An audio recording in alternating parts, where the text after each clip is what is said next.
Hi there, it's Nicole here today, and I have had lots of requests for what my favorite Copic marker colors are, so I've created this card here today that features the majority of them. There are a few additional ones that I use a lot, and those are all listed on my blog that coordinates with this card. To start, these are some of my most used, or what I usually use for Caucasian skin tones. For other skin tones as well as other hair colors, I'm going to have another tutorial coming up soon within the next couple weeks or so. And that's going to have more samples of what color combinations I use. For this one, I am using E00, E11, E13, and a little R20 for the cheeks. That gives a nice little pink cheek, and I almost always do that for any image that I'm coloring. I built up the color by using my base color of E00 and then pulled in quite a little bit more of E11 and then just a little bit of E13 for some of those darker shadows. There's that R20 for the cheeks, then I'll blend it all out again. So where the hair is overhanging there, kind of where the part is, I have added my darkest colors. In fact, that little bit of E13 that I just applied there, I'm not even going to blend that out. That gives a nice little shadow. For the hair, there are tons and tons of hair combinations you can use. This is one that I use a lot. This is kind of a darkish blonde, light brown hair where I'm using E30, E55, and E57. Again, you can use all kinds of combinations, and I am going to have another tutorial that focuses only on skin tones and hair combinations that I use often, and that'll be coming up soon. But for this one today, I am using some of these because I use these colors all the time.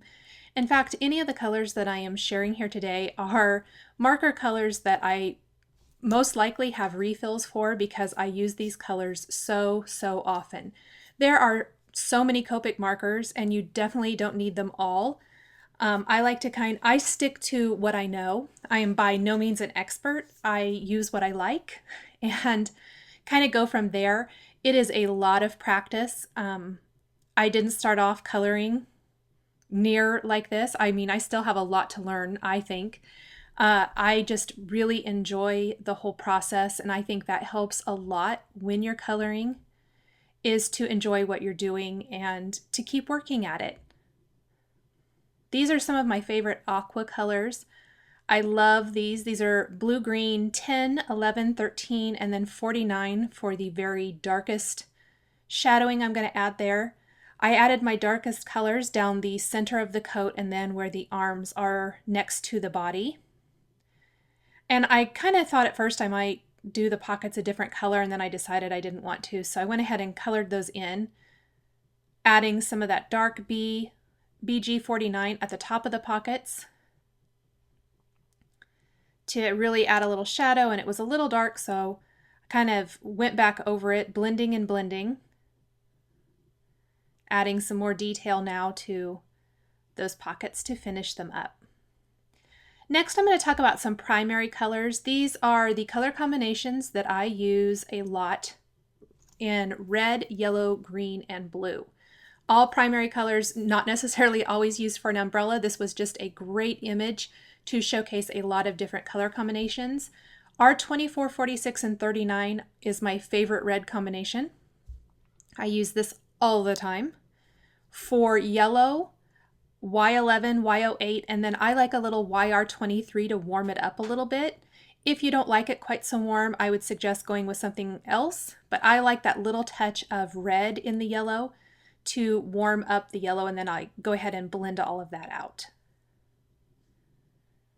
For green, which I missed videotaping, so I apologize, I like YG21, YG25, and YG17. This is also the color combination that I use for grass, leaves, stems, anything like that. I almost always use that. Now for the bright royal blue, I'm using B14, B24, and B26. And this is definitely a nice primary blue combination. Next, we're going to talk about some pinks. For pink, I like R81, 83, and 85. It's a great, I kind of call it Valentine's pink, when used with the reds that I used earlier, I think that's a great Valentine's combination. This is a really nice pinky, definite pink, not so much purple combination, and I really, really like it. So these are my favorite 3 colors for pink.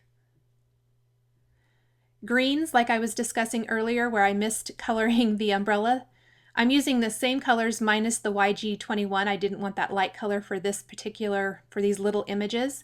I'm just using the YG25 and YG17 for the centers of the flowers and the stems and leaves.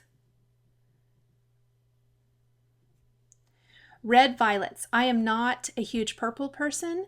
However, I like the red violets, and so they're a nice addition to the pinks. I used RV 63, 55, and 66, and I use those a lot when I'm needing something with a little bit more of a purple tint to it, but it isn't totally purple. I just don't use my purple markers as much as I use those.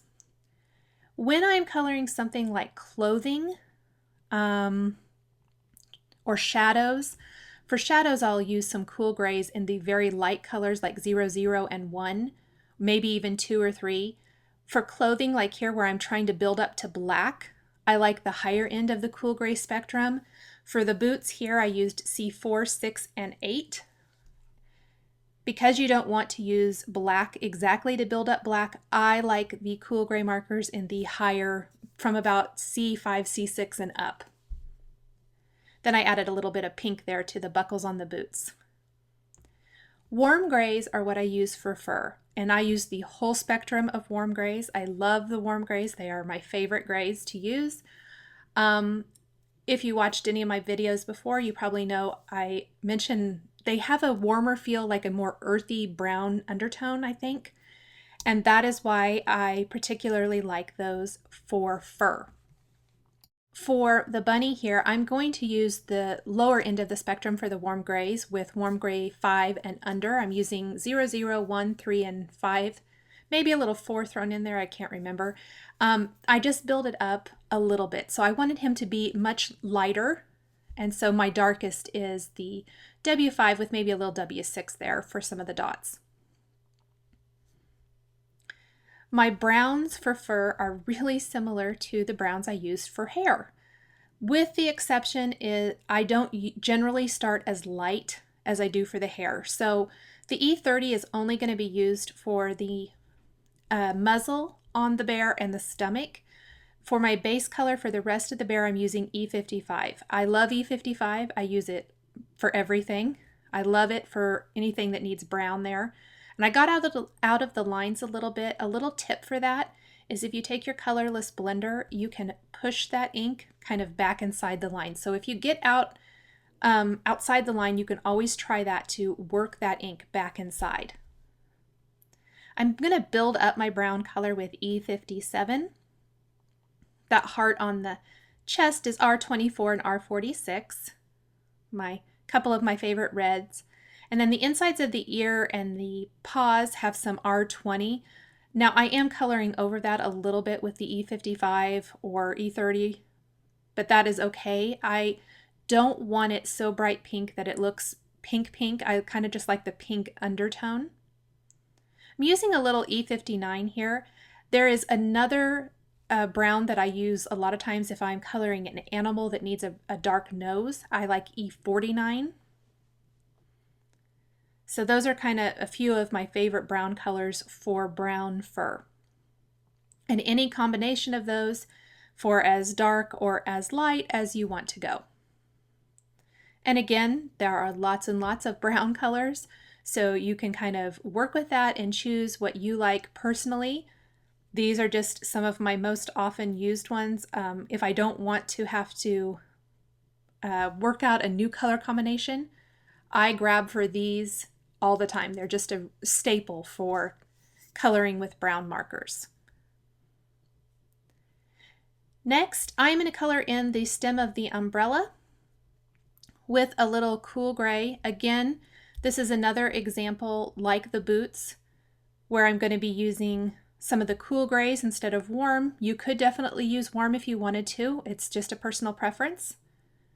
Using C6 and C8. And then for the terracotta pots, this is kind of an orangey combination, a yellow-orange. I like YR24, 27, and E19. I also use this combination if I'm coloring like an orange tabby cat. So it works for both kind of colorways. Also can be used for coloring pumpkins in the fall. So just some of my other favorite colors that I use for lots of different things. Here is a look at the completed images. This is one of 2 videos. The next video is going to show putting this whole card together. If you want to see all of the markers that I've used for this project, they are linked below, or you can visit my blog post that coordinates with this video. Thanks for watching.